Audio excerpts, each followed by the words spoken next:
So the new Chanel Comete, less exclusive fragrance. This fragrance is has taken a while to release. I think 4 years. I think I remember the beginning of 2020 is when La Lion came out. So 20, 21, 22, 23, 24, like almost over 4 years, almost 4.5 years since this has been released. And it makes the anticipation high with these Chanel fragrances.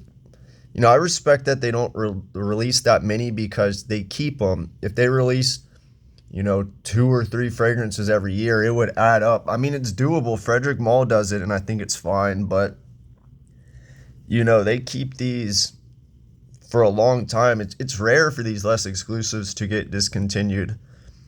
I mean, I guess they only came out in, I don't know, not too long ago. They kind of re-released these classics. But anyway, Comment is a weird one for me. I've put this on 2 or 3 times. I've had it for maybe a week or two. I saw it on Macari for somebody was selling it for $6, and they were going for like 20, 30, 40, like ridiculous prices. So I scooped it up really quick. After I bought it, the seller actually had another for sale. I wish I bought the other one. Maybe it was an accident because he took it down. But anyway, I saw a 12 pack going for $50. That's not a bad deal. It's not a bad deal right now. I feel like you're going to start seeing more of these samples come out. Chanel will probably give these away with purchases of less exclusives, I would assume. But anyway, so Comete. When I first put this on, I got a heavy aldehydes, like maybe the most aldehydic fragrance from Chanel. Oh, besides number 22, I think that one might have been more aldehydic.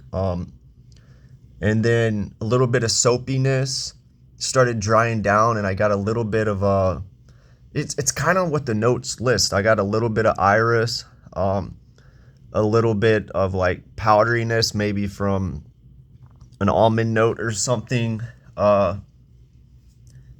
Musk, aldehydes, violet. What threw me off is the violet. I feel like this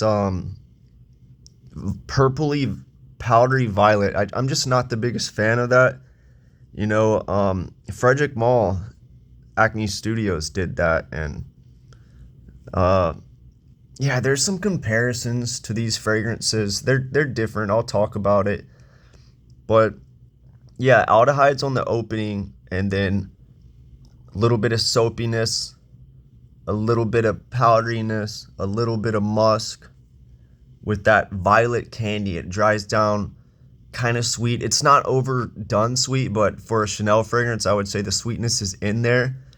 And with Chanel less exclusives, I feel like with Olivier Polge anyway, I feel like the EDPs he kind of changed to have like just a little bit of vanilla, a little bit of ISOE super, a little bit of vetiver. I feel like that's his signature base. It's not overdone. It's hard to detect in these fragrances, but I think they're in there. And this one, I wouldn't be surprised if there's a little bit of vanilla, a little to smoothen it out on the base, sweeten it up, modernize it. A little bit of ISOE super for longevity, although maybe the aldehydes help with that, and in the musk, and a little bit of vetiver. Like I get, just thinking about it, I get Sycamore in here, their vetiver a little bit when I think about it. I didn't get that the first time I wore this. So if you don't like this, I feel like wait a week, try it again. It's grown on me. It's good, and I respect Chanel for not doing something mainstream. I respect it. There are kind of some exceptions. I feel like Coral Mendel is kind of like, there's a lot of niche fragrances like ambery, I guess, but they didn't have one, and it sells well, and they did it in their own style. Same thing with La Lion. I feel like they kind of copied Guerlain Shalimar or something like the Incensey Amber. But this one is Chanel. If I feel like to compare it to other Les exclusives, number 22, Misia, maybe those. I would say a little bit of La Pausa, a little bit of Sinkmore, and a little bit of what's another one this smells like?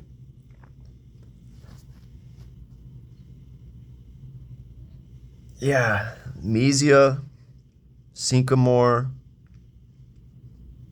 um, La Pausa, maybe number 18. It's kind of like one of those. I personally like La Pausa better, but that one is simplistic. That's probably my favorite less exclusive at the moment. I just think it's a nice irisy vetiver scent. That one's really good. You don't hear a lot of people talk about that one.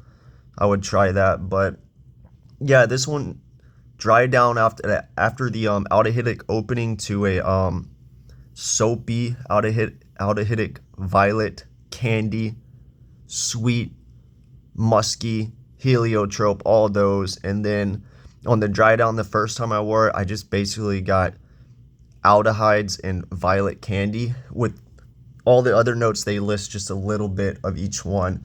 But today when I'm wearing it, I got the violet candy sweetened up, aldehydic opening, of course, but I feel like I'm getting more irisy powderiness now.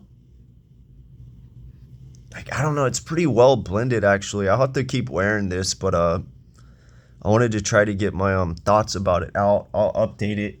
I'll update and probably do another review or talk about this maybe in a few months to see what I think. Maybe I'll compare the Chanel's or something.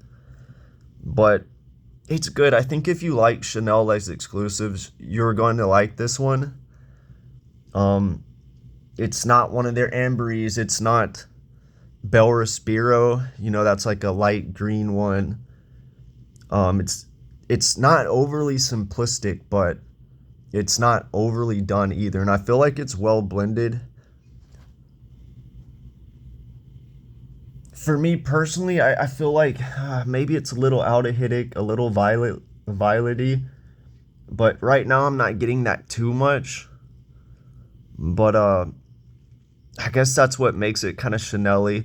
This is the first time I wore it, I thought it was kind of old school. You know, it's not anything new or modern. I don't know. I would rank it up there as one of their better ones. I don't think I would buy this one. I don't think it's top 5 for me. But it's up there, you know. It's different. It's not just, you know, a vetiver or a skin cine iris or an amber or anything. It's different, you know. But yeah, these Chanel prices are crazy. I remember when they were 200 USD, and I thought that was crazy because most niche brands were 200 and I can get 50 off or something. So I was like, why would I buy, you know, Chanel, a designer, for $50 more than niche brands? And then they jumped to 250 and I was like, yeah, I'm done. And then as soon as I thought about buying some, they went to 275, 300, 325. I think they're going to hit 400 and probably sit there for a while. I wouldn't be surprised if September rolls around and they go to 350. And then maybe in March another 25, or they wait a year and jump to 400. And I think they'll sit there. You know, if people are paying 325, they're going to pay 400, unfortunately. And other brands like Guerlain and what else? Bulgari, the one that does Tiger or whoever. Those are 400 for 100 ml. So I think Chanel wants to seem like the most expensive and the best, so they probably are going to always try to be one of the more expensive ones. It's ridiculous. Like, I think Perfume de Marly went up $50 from 210 to 260 or something like that. These big jumps, and you know, I guess I try to understand it, but I'm not sure. I'm kind of going off on a rant about the price, but I think it's important to talk about. I notice these brands keep going up on price, and I often see them at discounters for whatever price they used to be, maybe a little more. So I feel like the people that go into the stores to buy fragrances are going to just pay it. And then I feel like the majority of these fragrances probably go to discounters, or they sell them the gray market and get what they actually want. That's my theory. But the thing with Chanel is they don't go to discounters. So people are paying these prices. I don't know how. Maybe it's because Chanel doesn't release that many, and people that are fans of the brand don't mind. Okay, whatever the price is, every 4 years I'll buy it. But they're not going to get any cheaper, unfortunately. I think Chanel had like record-breaking profits, so they're gonna just keep going up until the profits go down and they notice a decline in sales, unfortunately. But yeah, these Chanels are just, they're high quality. They smell good, and if you're going to pay $400 for 100 ml of other designer exclusives, I feel like Chanel's probably the one to go. But there's other brands out there that have high quality fragrances for a decent price. Les Imitables is I guess 50 mLs of that is like 248 USD. So I guess that's actually more expensive, but anyway, that's a higher quality fragrance. Healy, I feel like that's a really good one. I'll talk about them soon. I've almost tried every fragrance. They're a good brand. Supposedly Healy is the actual perfumer. I'm always curious about these brands that list their perfumers as themselves, if they actually are, but supposedly he is, and they smell good. Anyway, let's get back to Comete. I'm going off on a rant now. So, yeah. I would say if you like Frederick Mahl's L'Eau de Hiver, I would compare this kind of like that, but less natural, more synthetic. The Chanel one smells more synthetic than that, and the powder is amped up in the aldehydes and Comete, and it's more Chanel-esque. And I definitely think this smells like Celine fragrances. It has that like almondy powder, slight gourmand. Yeah, like Celine's Le Peau and Celine's Saint Germain's, and that kind of vanillic powderiness kind of. Yeah, it smells kind of like that, but with aldehydes, a little bit of soapiness, violet candies, and yeah, it does smell like Celine's. I almost wonder if they took inspiration because those are selling so well, I would imagine. Yeah, Celine's actually, I feel like those are going to go up in price too. They're like 285, and some of those are good, but I see this being compared on Fragrantica to Celine's Black Tie. I don't really get that. Black Tie to me is just like a straight edible vanilla, very simple. I don't understand why people like that one so much. I guess if you like vanilla and you want one super vanillic scent, maybe that one would be the way to go. But yeah, I don't get that from this one. I get more, it's like kind of vintagey, feminine, but in a modern way.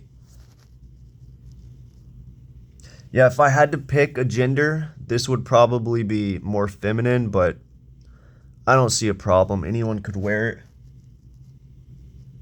I also see this compared to Chanel's 1957. Chanel 1957 is more, a little bit of aldehydes, not as much as this one. Musky with like vanilla. It has more vanilla in that, and that one's more cleaner, calmer. At the moment, I like 1957 better, probably, but if you want something more vintagey, violety, Comete would be the way to go. But Anyway, I'm curious how this one does. I think people that are really into fragrances and like, Chanel fragrances, I think the classics kind of I think they're going to like this. But I don't know. I think this might be a grower, but we'll have to see. For now, I think it's a little bit too aldehydic violet candy for me, and it's not strong, but it's slightly headache inducing. It's just it doesn't wear light. I mean, it's not heavy either. It's just the aldehydes and the violet are just kind of a little bit too much for me.